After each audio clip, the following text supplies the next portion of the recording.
gitu kan. So yeah. Karena But anyway, going back to your question, emang ini sih Pan, kalau gue ngobrol sama teman-teman, gue kan masih keep in touch lah ya sama teman-teman yang di advertising gitu. It's tough sih. Sekarang ini tough banget sih. ya pasti. Kalau ada teman gue yang sekarang juga he's the co-founder dan creative director di salah satu agency lokal yang lagi rising gitu ya, dia bilang emang berat gitu. Right now we're basically hidup dari billing yang untungnya dia punya klien-klien retainer gitu ya. Ya itu kalau nggak ada itu mampus tuh, mati udah nggak bisa apa-apa lagi. Tapi itu pun juga ya mau sampai kapan gitu kan. Dia juga tetap dituntut untuk ya gue udah bayar lo gitu kan, setiap bulan sekian ratus juta, kliennya pasti ngomong gitu kan. Apa dong walaupun kita nggak bisa ngejalanin campaign-campaign yang udah kita rencanain, ya lo harus mikirin something yang worth my money dong gitu. Kayak gitu sih. Ya, there's always a way. Gue ngelihat kemarin lu pasti lu juga pasti karena lo di area itu lo pasti aware deh. Ada salah satu iklan mineral water yang di billboard terus jadi bahan omongan semua orang. Lo pasti tahu kan? Nah, menurut gue gue pernah megang brand itu juga soalnya. Exactly. Ya. Itu tuh menurut gue it's an eye opener buat orang-orang bahwa there's always a way. As long as you keep digging, you keep thinking outside the the parameter yang udah ini, lu bisa nemuin caranya gimana gitu. Dan itu yang menurut gue, sekarang kita jadi dipaksa untuk jadi lebih kreatif menurut gue, dan itu sebenarnya gue rada-rada suka, cuman masalahnya duitnya seret aja sih. Iya. Agak gak enak gitu, ngerti nggak lo? Sebenarnya kalau within this condition lu nggak bisa kayak do something lame gitu, karena lu pasti nggak akan bunyi kan gitu kalau lu do yang something so aja, karena lu harus either lu bikin yang something yang emang bagus banget atau nggak usah sama sekali menurut gue gitu. Tapi yang itu masih mending sih kalau katakanlah agensi kreatif yang emang bisa lebih fluid gitu ya, milih mediumnya gitu. Yang kasihan sebenarnya kan kayak anak-anak activation, event, tuh pusing tuh. Kemarin ya, kayak kemarin gue baru ngobrol sama beberapa potential clients gitu ya. Kebetulan itu adalah event output itu adalah sebuah event gitu di ujung sana. Ya itu mereka menyuarakan kebingungan mereka, gimana nih ya kita we have to find a way nih buat to make this happen gitu. Tapi gue perhatiin juga ya yang lu bilang, kita cepat untuk adapt kok. Kayak kalau kita bicara soal pameran aja ya.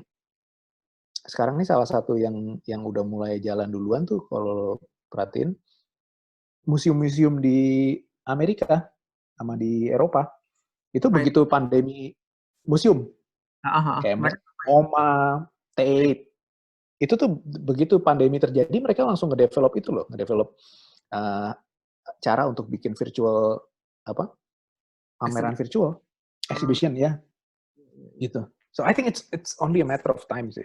Cuman pertanyaannya adalah apakah itu akan pasti berpengaruh lah ya, yang bakal kena sikat kan manpower-nya ya. Iya. Karena lo ngelakuin semuanya virtually, jadi si orang-orang yang tadinya nggak ngerti digital harus upgrade themselves. Gue ada satu manajer gue kebetulan orang IO juga, jadi gue di manajerin sama dia juga punya IO, tapi sambil manajerin gue gitu.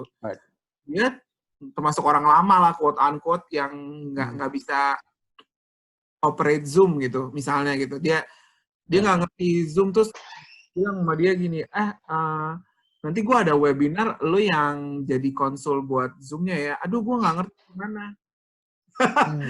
Nah, yang itu kalau menurut gue orang-orang itu mesti nge-upgrade dirinya dia sih. Dan kan sekarang kalau event itu live streaming ya.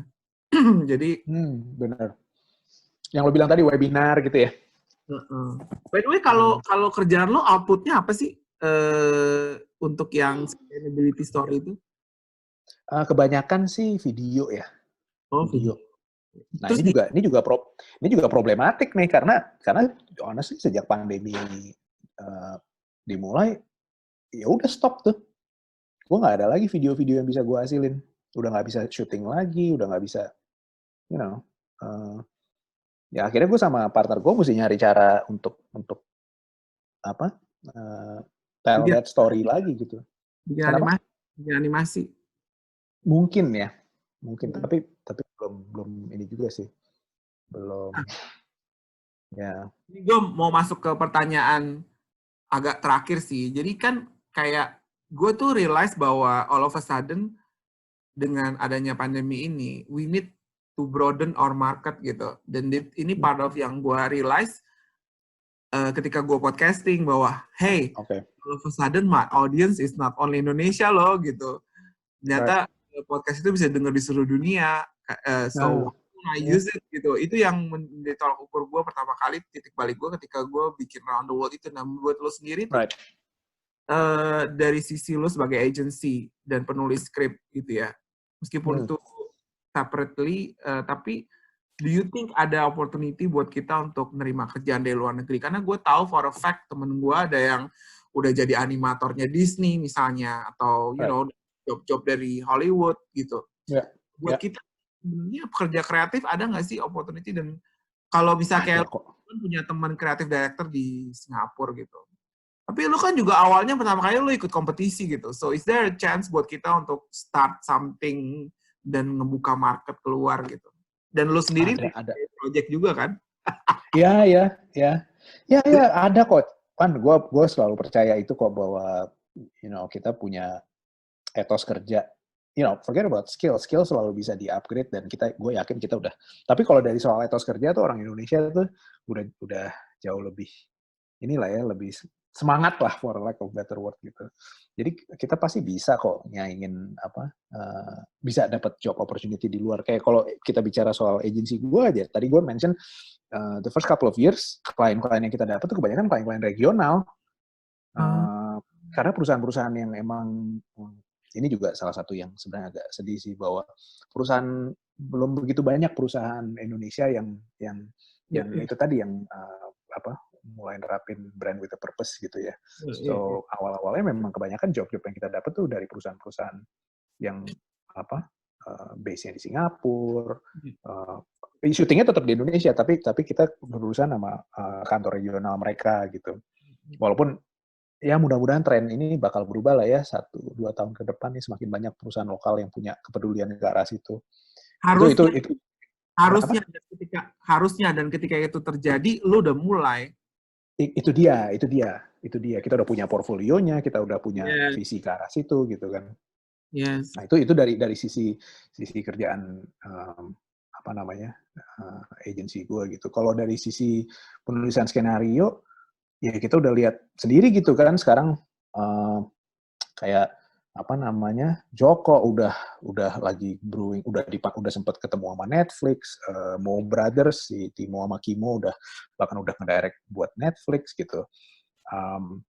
Dan ya gue sendiri juga alhamdulillah udah mulai merambah ke arah situ sih dari 2000. Cara dapetin proyek dari Netflix gimana sih? Kenapa? Si Joko? Cara dapetin proyek dari Netflix tuh dianya yang ngubungin lo apa lo-nya yang? Kalau sekarang masih kayak gitu. Kalau sekarang masih dia yang ngubungin lo. Itu masih kayak gitu. Tapi I think ini juga bakal berubah ya. Trennya mereka udah mulai ngebuka pintu buat local filmmakers untuk nge-pitch ide-ide mereka gitu. Itu yang terjadi sama gue dan ada satu PH lokal yang akhirnya berhasil ngegolin satu judul buat HBO kan. HBO Asia gitu. Itu tahun 2017 ya, 2017 kita PH-nya dulu sih, PH-nya masuk, gue masuk sebagai penulis, dan dari situ udah ada relationship tuh kan sama HBO Asia gitu. Repeat order, ini gue udah masuk ke proyek kedua gue nih sama mereka. Yang kalau udah publish belum? Belum. Ini juga gara-gara mestinya syuting tahun ini, pandemi lagi. Itu kalau yang satu lagi tuh skripnya udah jadi tuh, benar-benar tinggal diproduksi aja. keluar tahun ini lu meledak dong. Amin, kita lihat aja ya. Ya, tapi ya gitu. So right now gue lagi ngedevelop satu judul lagi buat HBO Asia yang kalau jadi ini bakal jadi apa namanya konten pertama mereka yang diproduksi dengan bahasa lokal. Oh, yang pertama itu bahasa Inggris ya? Yang pertama itu bahasa actually enggak sih, yang itu maksud gue yang itu adalah yang ini jadi dua mini seri pertama yang pakai bahasa Indonesia gitu. Wow. Ya, so ya. Ya dua judul. Alhamdulillah lah. Gue sih ngelihatnya, I mean the money is alhamdulillah lebih oke dari yang rata-rata ditawarin oleh. Ya iyalah HBO gitu. Ya, itu but that's only one aspect sih. Aspek yang lain yang bikin gue semangatnya adalah ininya sih Pan. Satu networking pasti ya. Terus yang kedua, mereka tuh sampai ngebela-belain ngedatengin story consultant mereka dari head office gitu, tau gak sih lo? Terus gue dari LA. Ya, oke. Terus gue didudukin di satu writers room gitu selama 2 minggu. Udah aja gitu kayak belajar lagi gitu, kayak workshop, kayak dikasih ilmu. Keren dapat transfer knowledge dari mereka kan berarti kan? Itu yang exciting sih buat gue kayak oke. Jadi kenapa? Itu di Jakarta kejadiannya. Di Jakarta diterbangin si story consultant-nya tuh. Tunggu aja sampai diterbangin ke sana. Ya, that would be great sih kalau ya. Tapi gitu sih, gue ngeliatnya lebih ke arah situnya sih Pan, bahwa ya itu buktinya kayak kalau gue nggak ikutan si judul pertama itu, gue nggak akan bisa kenal sama orang-orang HBO-nya, dan gue nggak akan bisa jual judul kedua gue gitu. Itu sih yang gue dapat. Itu nggak, di sana tuh kan writer itu kastanya lebih tinggi dari aktor atau aktris loh. Kayak lu tahu kan how they really put writers itu on the pedestal. Kayak even you cannot say bad things about them, karena kalau enggak lu bisa-bisa karakter lu dimatiin. Apalagi kalau lu talking about mini series yang lu nggak tahu episode berikutnya terjadi apa kan kalau di sana kan. You know what I mean? Nah ini mini series ini kayak berapa episode? Maksudnya kayak biasanya di sana standarnya kayak 13 ya kalau nggak salah ya. 13 apa? Kalau streaming, nah ini streaming sekarang trennya beda nih. Streaming tuh bisa anywhere between 6 sampai 13 gitu. Gitu. Durasi setengah jam atau sejam. Judul pertama gue yang buat HBO itu cuma 6 episode tuh. 6 episode setengah jam. Nah, yang judul kedua ini agak lumayan dikasih kepercayaan lebih gede lah, 8 episode 1 jam. Kenapa? Belum publish ya yang pertama ya. I think they already belum.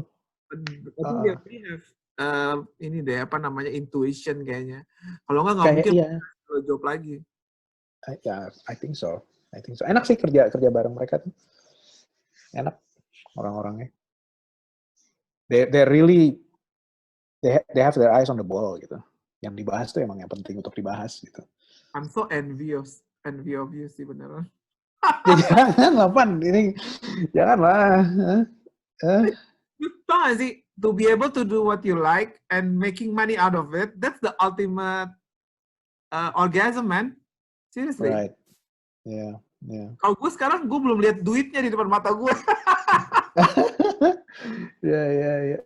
That's why gue juga mengalami hal yang sama sih Pan, waktu dulu gue baru quit dari agency dan mulai. Makanya that's why lu nanya masih butuh job advertising ya. Iya, masih butuh waktu itu ya.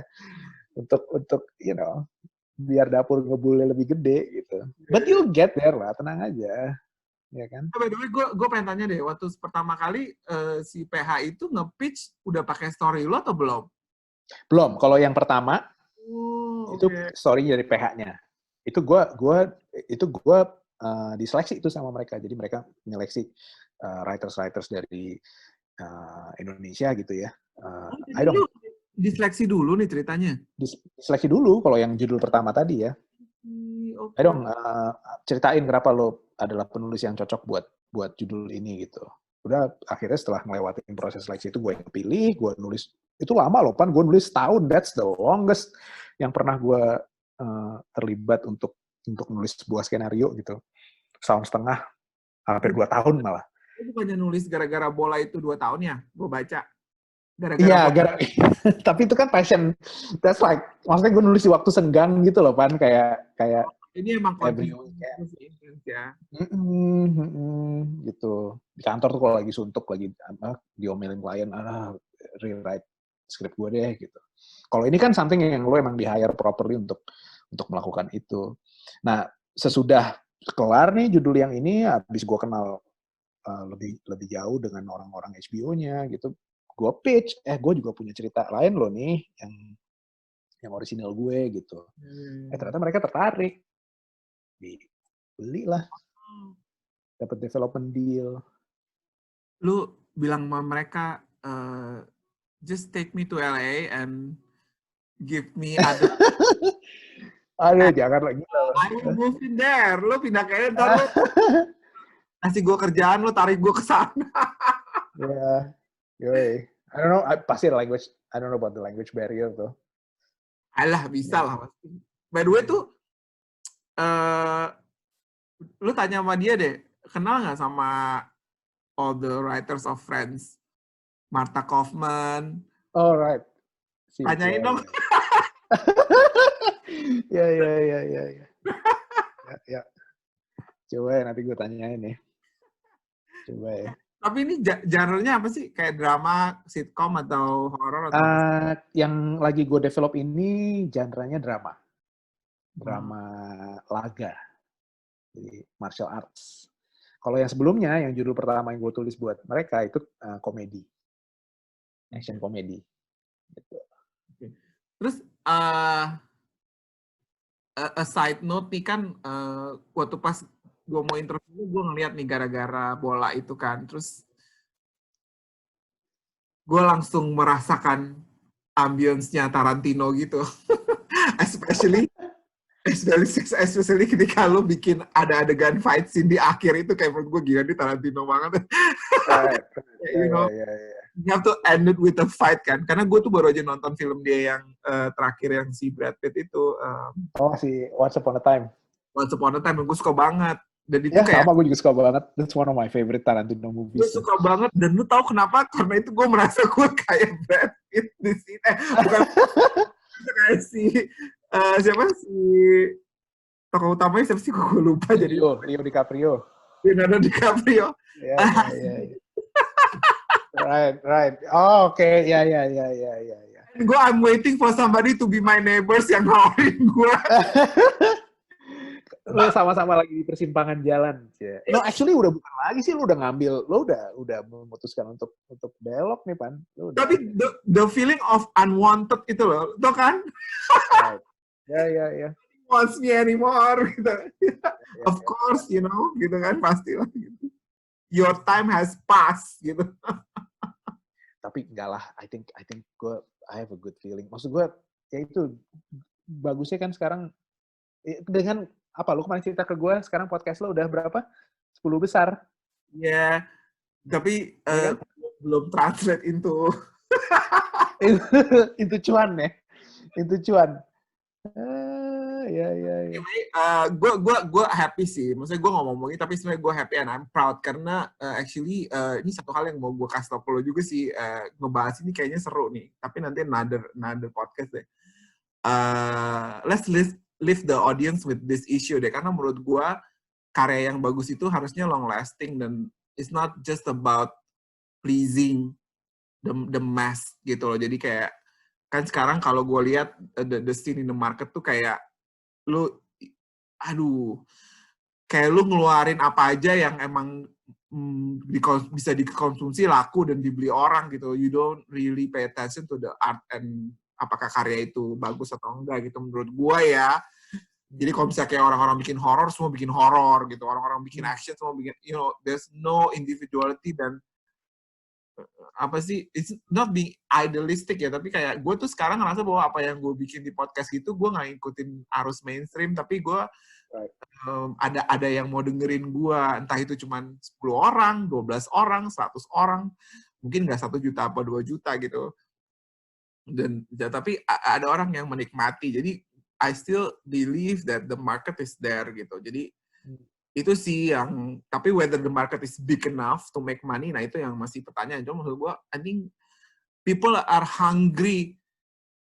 Karena gue sendiri tuh, gue bukan penonton TV lokal lagi sekarang. Gue nonton cable atau Netflix atau TV luar. Berarti orang-orang kayak gue sebenarnya banyak yang emang haus akan hiburan bermutu gitu, hiburan berkualitas.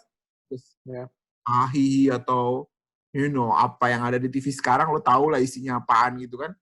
Kayak gitu. Itu sih. Dan gue bisa relate banget sih, maksudnya kayak gue sempat mention sama lo kan waktu kita ngobrol-ngobrol kemarin tuh, gue juga bukan penulis skenario dengan film yang udah ditonton jutaan orang gitu, tapi it's not, I don't think, tadi lo mention bahwa lo didengar 10 orang aja kayak rasanya happy banget gitu kan. Itu sama halnya dengan gue ketika gue tahu kalau gue baca komentar-komentar positif tentang film-film gue tuh, bahkan kalaupun itu cuma datang dari 100 orang sekalipun gitu, lewat sosmed atau lewat blog atau vlog, itu rasanya udah kayak adem gitu. Kan lo, this is why I'm doing this gitu. So it doesn't matter apakah itu 10 orang, 100 orang, 1000 orang atau 1 juta. I think yang kita kejar tetap perasaan senang ketika tahu kita udah menghibur dan memperkaya orang-orang itu gitu kan. Sebenarnya itu kan. Tapi lu kayaknya kalau lu masih agak terlalu rendah hati kalau lu, karena menurut gue lu itu udah working artist karena lu produktif dan ada orang yang mau hire lu gitu. Nah itu yang balik lagi tadi ke yang lo bilang, lu lebih appreciate dari sisi itu dibanding award. Menurut gue itu mesti lo count juga selain penontonnya. Jadi I think kalau enggak kan, lo kan you only as good as your last work kan. Kalau misalnya let's say orang nggak, padahal lu nggak baci tampil. Ibaratnya gue tadi bilang malu, gue coba browsing lo tuh kayak dikit banget berita tentang lo. Despite that, lu masih ada orang yang mau hire lu. So I think that's a good sign benernya. Cuman lu tinggal lu mesti menyepi dulu kali ya, bikin satu yang kayak masterpiece gitu, and then boom gitu, and then kayak kita perlu kan, that's one. I know. Calling card, istilahnya calling card. ya kan? Yang kayak lo nyebut itu. Ya, kayak Joko kan itu bilang dia udah established kan untuk to move us from struggling to establish.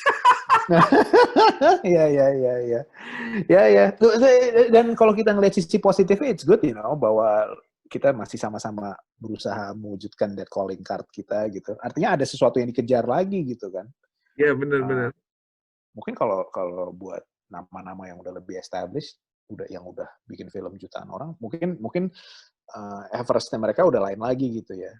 Tapi I think Everest itu yang bikin kita semangat terus gitu untuk do what we're doing right now gitu.